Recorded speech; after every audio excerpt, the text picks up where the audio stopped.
que eu ando só. Nessa terra, nesse chão de meu Deus, sou uma, mas não sou só. Vou andar, quem fala que eu ando só. Tenho em mim mais de muitos, sou uma, mas não sou.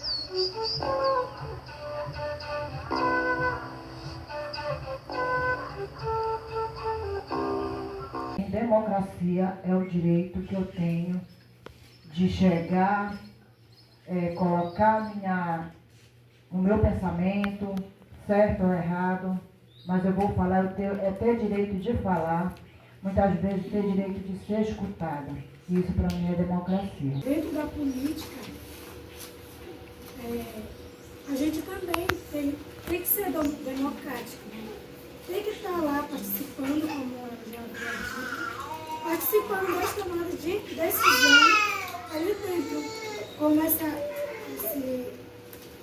hoje aqui na nossa conferência. Está sendo democrático, porque nós estamos participando, estamos falando, estamos tomando nossas decisões. Né? Eu fico muito feliz, saindo um pouco da parte aqui, de hoje estar participando dessa primeira conferência. É um momento de muita alegria, cada uma de nós. Porque, como a professora Ligiane falou no começo, na fala dela, que isso é uma luta que já vem há anos, como ela dizia. Começou no pensamento de uma ajudar a outra, né? Foi bora começar o coletivo para uma ajudar a outra, naquele momento. Hoje continua, mas a gente já tem um pensamento diferenciado, já consegue ver algo lá no futuro, de melhor para todas nós. Então, isso também é ser democrático, ter democracia. Então, para mim, é isso que significa.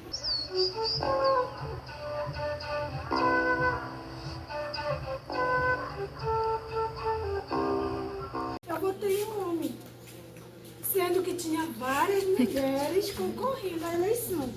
Por que foi que eu não pensei em colocar uma mulher lá? Nós mulheres, a gente sempre age e pensa, né, na outra, na nossa parceira, no nosso irmão que estão mais presentes. Então, essa pergunta fiz eu refletir nessa parte. Eu acho que agora, de hoje em diante, depois dessa, pode vir um homem que vir. Eu acho que eu vou pensar mais, né? De colocar mulheres lá, né? Talvez ela vá fazer por nós melhor do que os outros. Hoje era para estar cheio de mulheres aqui. Enquanto coletivo que tem 30, quase que 40 mulheres, não está nem a metade aqui. Mas eu fico muito feliz de ver que tem mulheres aqui. Sinal que o nosso movimento enquanto mulheres não vai esmorecer. Mas nós, enquanto mulheres, nós não nos colocamos em lugar de direito. Porque nós temos o direito de falar, nós temos a oportunidade. E nós, enquanto mulheres, se nós não temos a oportunidade, nós temos que fazer a nossa oportunidade.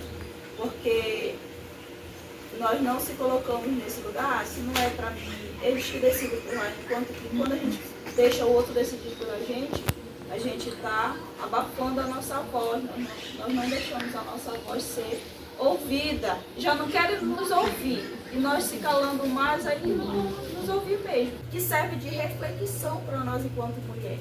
Né? Para nós, pelo menos, começar a mudar dentro de casa. Porque se nós não mudarmos dentro de casa, a gente dentro de um debate desse, a gente se empodera, a gente quando chega lá em casa, a gente fica reprimida, volta pro clubinho da gente. Então nós temos que vir nesses movimentos, aprender e fazer a revolução lá dentro da nossa casa. Não para nós se tornar inimigos dos nossos parceiros, mas que quando nós for para o movimento, nossos parceiros vá junto com a gente e entenda a importância do nosso papel. Os desafios das mulheres, elas são infinitos. Às vezes o homem está aqui apoiando, aí ele não concorda, ele já não quer deixar nem a mulher sair mais. Mas aí nós, enquanto mulheres, olha, as coisas não são assim. Para a nossa melhoria tem que ser assim dessa forma. Eu sempre digo nos movimentos sociais, a mulher, ela é na política, ela é essencial, porque ela sabe onde falta na saúde, porque é ela que leva os filhos para consultar. Ela sabe onde falta na educação, porque a mulher é mais presente dentro da escola. Ela sabe onde falta na economia, porque é ela que tem que fazer as economias dentro da casa para que consiga chegar no final do mês.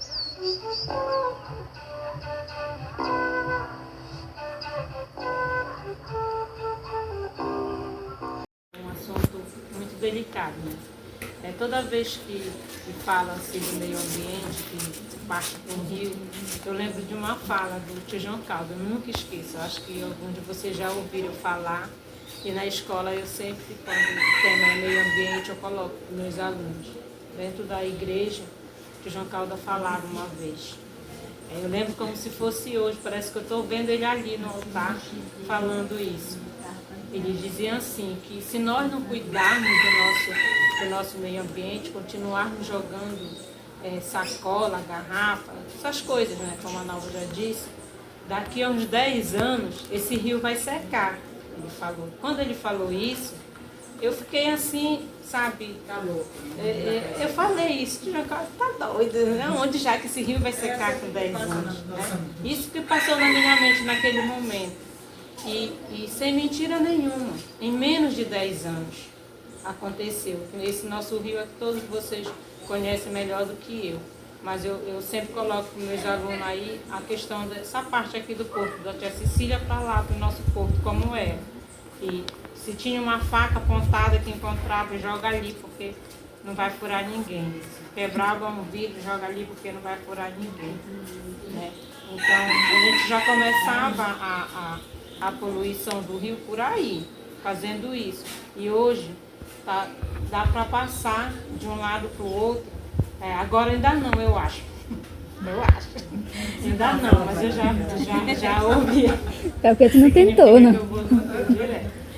Mas tem épocas que dá para passar andando, lá no Porto de Casa, dá para passar andando, coisas que não acontecia, que era aquela água negra que tu olhava ali, que não enxergava nada, era só na beira que dava para ver, dava medo de passar.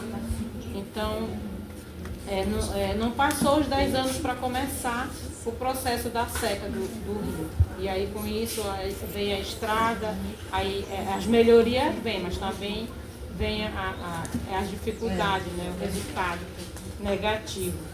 Então, eu não sou mulher de plantar, não tenho vergonha de falar, não planto nada.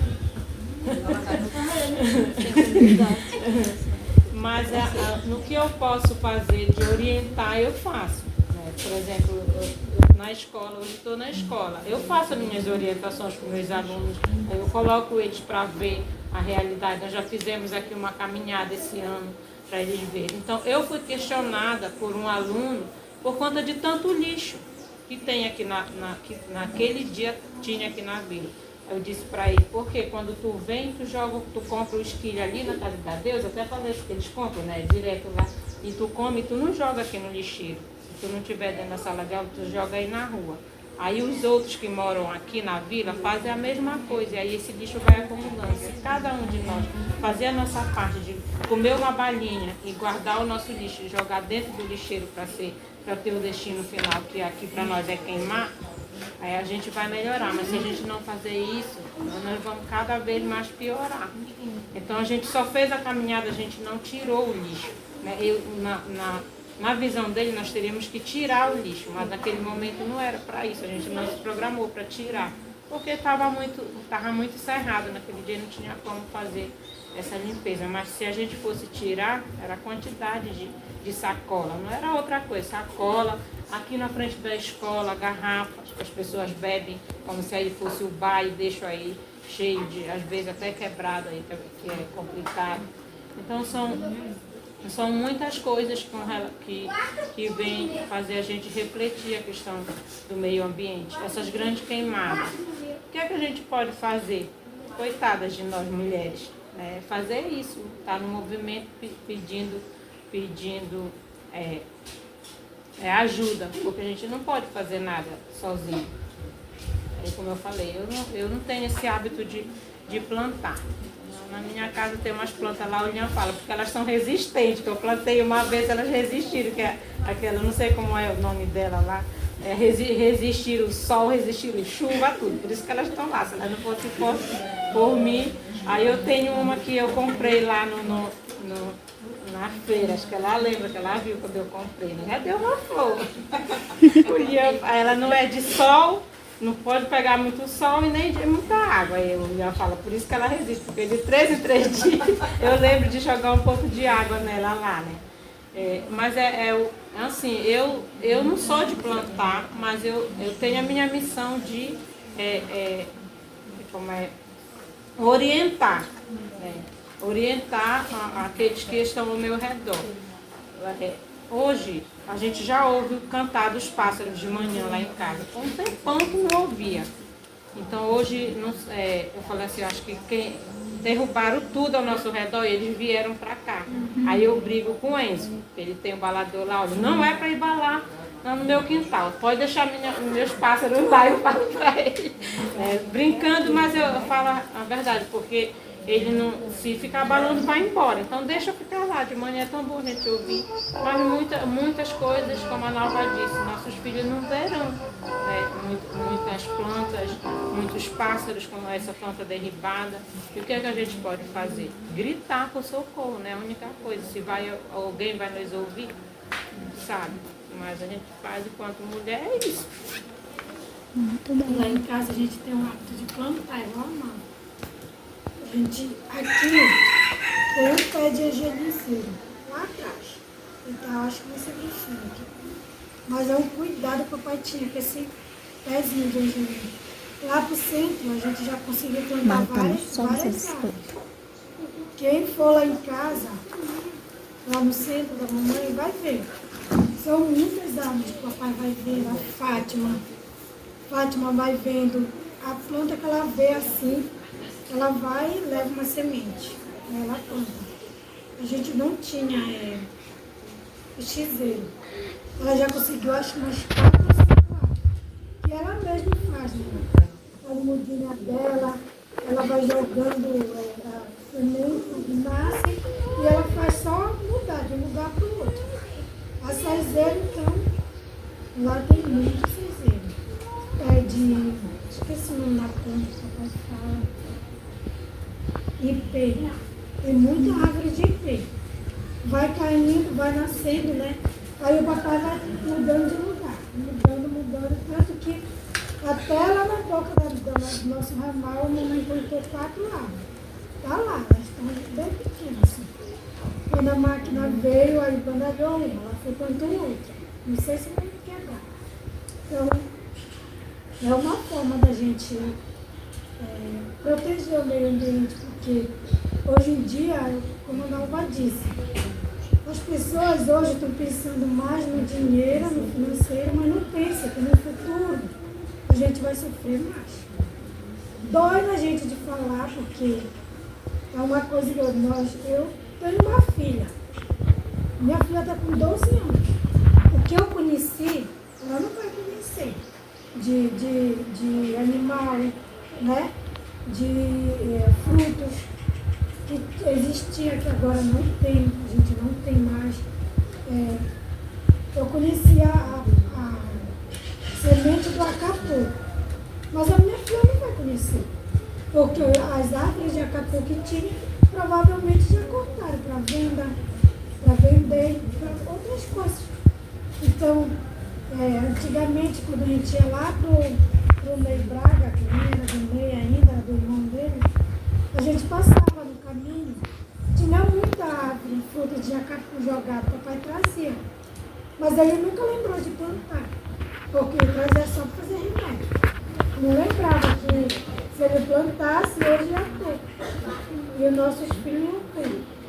Então, eu falo assim, que daqui com 10 anos, como a Ligiane fala aqui, que já falava, e sabe se não vai estar pior, né? A gente reza para Deus, para as pessoas terem consciência que quando cortarem uma árvore, plantarem menos 2 no lugar daquela árvore. Né? Talvez daqui com uns 5 ou 6 anos não está tão ruim como está hoje. Que a quentura, meu Deus, é insuportável. Lá em casa a gente preserva um pedacinho. Ah, aqui não vamos fazer nada, deixa aí. É igual aqui atrás. O vovô, quando ele era vivo, ele sempre falava, derribo tudo que vocês quiserem. Mas esse pedacinho aqui, por favor, preserve. Porque é o que vai nos salvar. Ele sempre falava isso. Pode perguntar para quem vocês quiserem, lá dentro da nossa família. Ele sempre preservou o pedacinho. Ele falava que é aí que quando vocês andarem todo que tiver derribado, é aqui que vocês vão ter o arquivo. E eu sempre bato na mesma tecla. Aqui não. Se vocês quiserem cortar, corta tudo, menos aqui. Eu sempre falo para a mamãe, lá atrás de casa, lá no centro, a gente tem um pedacinho. E lá até o papai resolveu plantar muda de café. Ele plantou embaixo das árvores. Ele só fez abrir o caminho e ir plantando café. Aí tem umas 20 árvores de café. Se vê as plantas que eles plantaram onde não tem árvore, morreram tudinho. Mas aquela esmalacha é tão azul. Porque lá o ar está melhor.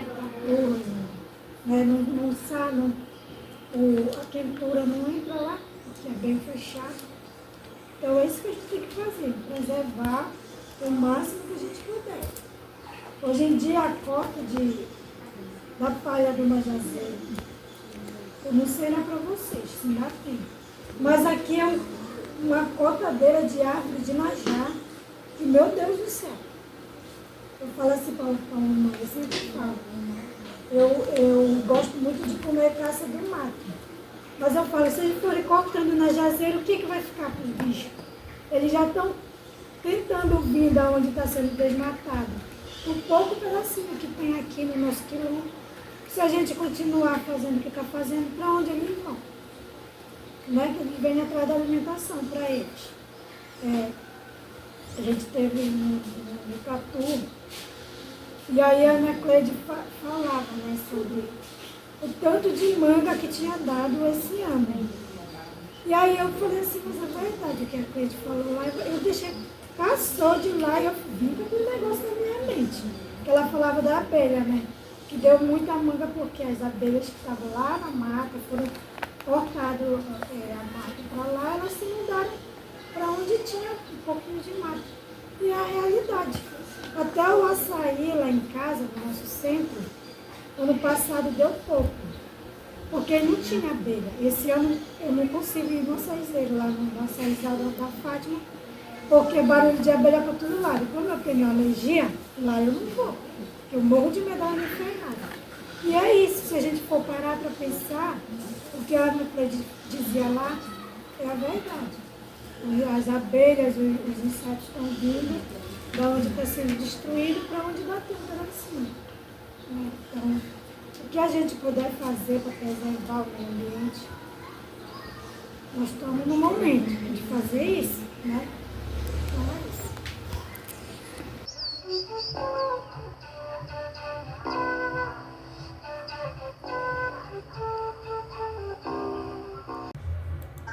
Hoje em dia, ser quilombola significa ser desse equilíbrio, assim, da forma que aquele grupo de pessoas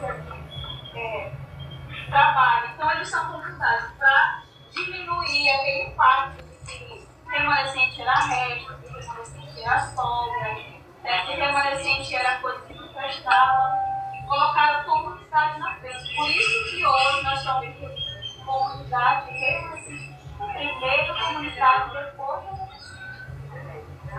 aí eu dizia para a gente, eu quero tanto ter uma oportunidade de falar para o meu povo o significado disso que essa roda aqui vai ser um consigo, mesmo que não tenha o que eu quero colocar, eu vou colocar aqui, mas a importância disso. Então, analisando o que os quilombolas de Itabuna, eles estavam só por liberdade, porque eles eram escravos, então eles queriam ser libertos, por isso para formar quilombo. Hoje, nós não lutamos mais. Nós lutamos por terra, nós queremos que a nossa terra seja demarcada. Nós lutamos por direitos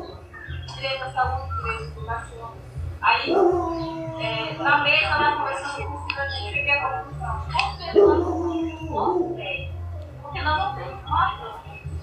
Nós não temos mais para onde fugir.